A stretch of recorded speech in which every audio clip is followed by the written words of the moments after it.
નમસ્કાર, આપ જોઈ રહ્યા છો સાવજ ન્યૂઝ। મહીસાગર પોલીસ ફરી આવી વિવાદમાં।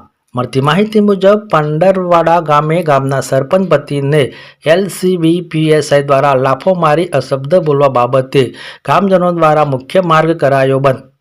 ગામજનો રસ્તા પર બેસી બાઇકો ગાડીઓની આડાશ કરી બબલિયા રાજસ્થાનને જોડતો રસ્તો કર્યો બંધ।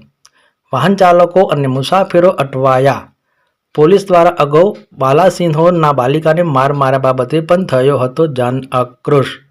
સરપંચના પતિ શૈલેષ ડામોર પોતાની વાત પર અડગ, રસ્તા વચ્ચે બેસી ધારણા કરી રહ્યા છે અને તેઓની માંગ છે કે જ્યાં સુધી પીએસઆઈ મકવાણા આવીને જાહેરમાં માફી નહીં માગે ત્યાં સુધી આંદોલન ચાલુ રહેશે। વિશેષ રિપોર્ટ શૈલેષસિંહ પરમાર।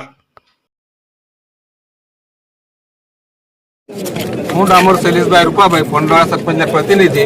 હું પાંડરવાડા આવેલો હતો અને દુકાને કપડાં લેવા માટે મારી ગાડી સાઈડમાં હતી અને એમણે મને બે ચાર હોર્ન મારી। હું આવ્યો નીચે અને મને લાફો મારી, ગાળાગીલી કરી અને મારી એમને સરકારને વિનંતી એ છે કે મને ન્યાય આપે અને પીઆઈ મકવાણા સાહેબ મારી માફી માગી લે તો મારે કશું કરવું નહીં અને પછી ત્યાર પછી હું મારે જે કરવું હશે હું કાયદેસરની કાર્યવાહી કરીશ। મારે દવા પણ કરાવવી પડશે। મને આ કાલ પર લાફો માર્યો હતો।